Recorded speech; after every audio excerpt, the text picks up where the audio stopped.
to you a little bit about how I met Bruce. I was in Norwich in 2005, I think it was, and there's an art centre there, and he had a show, which is a very small, compact version of what you're seeing tonight, a very small version. And I was walking around it and looking at the photographs. It was mainly photographic, and I just thought to myself, I can't believe one person, A, has done all this, but also I've never really heard of him. Things looked familiar, like Rosa, the robot, which I'd seen on Blue Peter when I was a child, and I'd seen on Tomorrow's World. Unfortunately, Rosa's not here today, and we'll talk about that later. But so he's someone who was like an itch at the back of my head in a way that I'd sort of known about, but didn't really know much about. But he was someone who was just there. And then when I saw all the things he was involved with, I just thought, I can't believe he hasn't had a big show and a big book dedicated to him. He's such a major figure in British art and culture. And Bruce was there, so I went to talk to Bruce, and he loves talking to people, and he's very friendly, he loves meeting people, telling them stuff, and I was obviously very excited to see him. And then I bought a photograph from him that was in the exhibition, which meant I had to go see him at home. And if you've seen the film or any photographs of the interior of his house and where he lives, it's really kind of amazing. It's like a museum. Every room is themed. So there's an aviation room, there's a music studio, there's a video editing room, there's a ritual room, the ancestor room, and so on. And the dressing up room, which is probably his favourite room. And so I went there, and I just thought, this is amazing. This house is incredible, and this man is incredible as well. And at that moment, I thought, well, at some point, I'd really love to do a show about you, but also make a film about you as well, because obviously that's another very accessible way to know about someone by making a film. So that was some years ago, and then I was in contact with David Mellor, who was my tutor when I did my MA, and he has an obsession with Bruce, and so we cooked up this plan to do a book and an exhibition and all these things, and so that's how it really happened. But it's been a sort of 6-7 year process, and the film was about a 3-year process to make. So I think it's fantastic. So this is a section about his childhood, his upbringing, and I think the two key elements in his life really are already here. I mean, he's formed as an artist very early on. It's the war, which is in this part, in this vitrine, and also musical.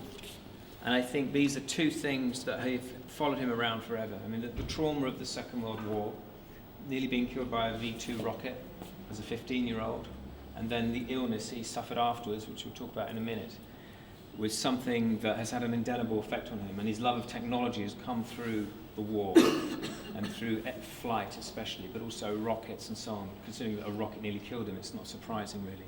So actually what you find in there, I think in that vitrine, you'll have fragments of one of his toy airplanes that was destroyed by the bomb. He collects everything and he keeps everything, Bruce, which of course is very handy when you're doing a show with someone. They have a complete archive of everything they've ever done. So even here you'll see later there's a telegram from Lenny Bruce to him on the opening night of his show in New York. So everything is kept, and things have incredibly special significance for him. So you'll see key moments in the show. There's objects that to you and I might have very little resonance, but for him are absolutely key in his development as an artist or in his life, which is why they're in the exhibition. You might think quite randomly, but for him it's incredibly important. And what I've noticed is he's changed the show slightly since London, probably because I wasn't here when he installed it, so he put in a few things that he didn't get to put in for whatever reason, but I'm sure I would not have said not to put them in, but maybe there's a bit more space in some of the vitrines, but there's a few things he's added, which to him are sort of key moments. So for example, here you have, again, talking about objects, almost like props to television. So he had a number of lives, and a number of jobs really. But I think it's an amazingly interesting moment in Britain basically, satire boom, but also early TV, how easy it was to get into it. And he ended up making props for Spike Milligan and Michael Benteen. He knew all those guys. He appeared in Help, the Beatles film. He was just one of those people who was just around a lot, as he sort of still is in a way, around. And it was until the 80s really. And so he was called upon to make things overnight almost, because he was so technically competent.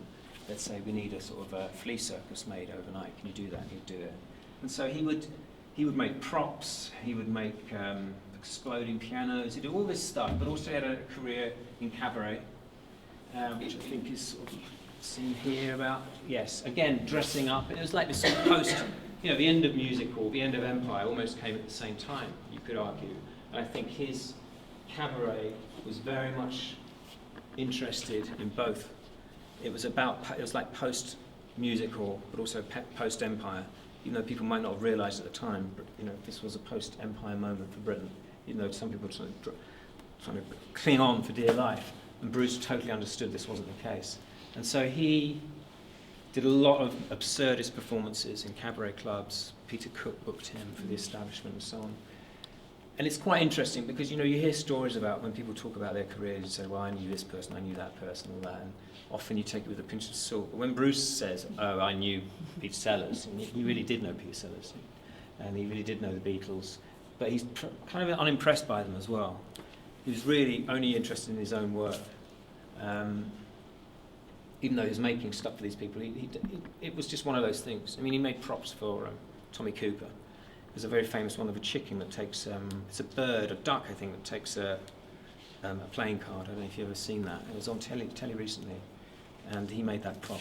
So he was ingenious. He was someone that you just call up. You call Bruce Lacey. If you ask him to explain the sculptures, he does it in he almost just describes them.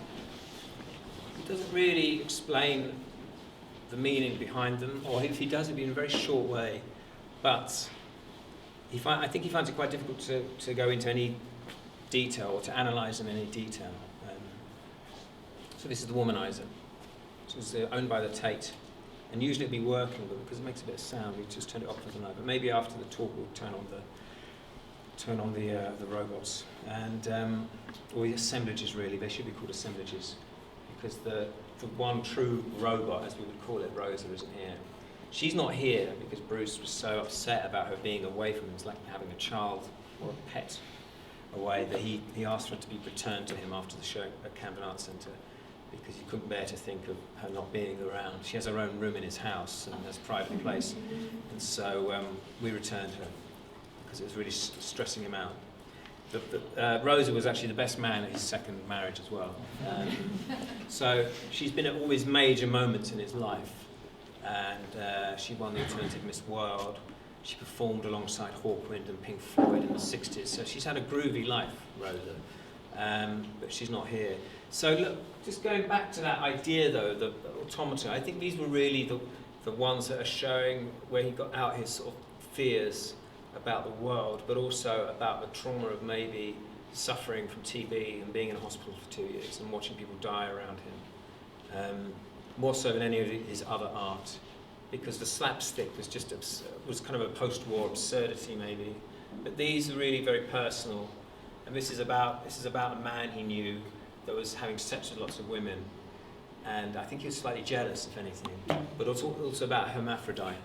So it's called The Womanizer. So they're very kind of dark works, actually. A lot of them are really dark, as is Oh Boy, Am I Living, which is about, I'm not even quite sure what about Am I Living is about, but that moves as well, so we can look at that in a minute. So if you'd seen the show up to here, especially in Camden, because they're in separate rooms, and you walk into this room, you think you're in an exhibition by a different artist entirely, a totally different kind of artist. But in a way, I think everything you've seen before relates very strongly to everything in here. But Bruce had an epiphany, really, in 1967. He drove past Silbury Hill in Wiltshire and went to Avebury. He was with his second wife, Jill, at the time, who is very instrumental in all of this going on in this room, basically. This is that kind of Jill and Bruce's room, effectively. And at that point, he said, in an interview with us, that the robots just forgotten about, which is very Bruce.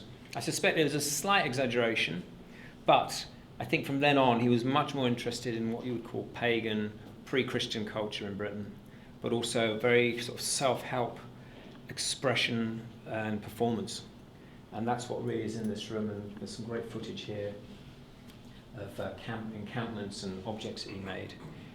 And this is my favourite room, even though weirdly in a lot of the reviews this room didn't come out very well. Everyone loves the Automata and the assemblages, but they don't like this so much. And I thought actually it would be the opposite. I thought the time had come for people to really embrace this kind of work within the art world, whatever that is. But I thought this was the moment because of his performance arts that he did then. Like that one you saw, that silent sort of Super 8 film you saw before of his wife, of Jill, sort of wearing that amazing costume and running around. I mean, half the people in art colleges make that art, making things like that now. Well, that's how it seems. And you have someone in the Turner Prize who makes very similar work to this. So I thought, oh, this is Bruce's moment for this work, because this is really powerful. It's very interesting, and it's quite funny as well. Because Bruce, like I said, he thrives on accidents. So a lot of these rituals he did, things went wrong, but he was quite happy for that. But at the same time as this, he was making great electronic music, which is kind of serves almost as a soundtrack for this room as well. So he had this moment in '67 where he, as he said, he sort of turns his back on the robots, and then him and Jill go on this sort of quest, almost this sort of self-realization journeys around Britain. They did a lot of work around here, as I'm sure you know, and they visited stone circles and did rituals for the stone circles. And basically what they were doing is they were sort of doing modern rituals for stone circles. They were kind of respecting the circles, they were cleaning the rocks, they were making it up as they went along, basically, which they're quite happy to say. But they were trying to invent ways to communicate with them, and then communicate between different sort of ancient sites around Britain. So they would take maybe water or some earth from Avebury and bring it down here and sprinkle it around. So they're making these psychic connections. So the journey was literal, but also as a sort of metaphorical journey. Let's say, the fairs, there'd be a jazz band playing, and then there'd be a clown doing some magic, and then Bruce would be naked, running around a big sort of square, like with bits of fire and covered in mud and so on. And I just love that mix. And again, it's still very slapstick as well. It's still performative. It's still dressing up or being naked. It's still performing and hoping for an audience. And these are very, very personal things that he did, as are these paintings. Because after Jill left him, Bruce just went into this sort of zone where he did paintings about cell structures, but also about planets and about relationships between cells and how cells can sort of communicate between themselves and evolve and mutate, and how life can change. And so this one here is actually, these two are about, I think, I hope this is right. I think this is a work about having sex with Jill. This one definitely is. It's after a film he did of Jill himself called Double Exposure. So he was still dressing up, he was still performing. And these are his, if you ask, I suspect if you ask Bruce what the most precious things in the show are, apart from Rose, it would be these paintings, because he really wanted them. Ideally you'd show them in a dark room with spotlights and with music, so you'd create an environment, and with all the paraphernalia of the performances here. Again, objects are very important because these are all used in the performances. But again, going back to the childhood objects, they all have incredible meaning and power for him. But I think that's almost all I have to say. Have I missed anything out? James?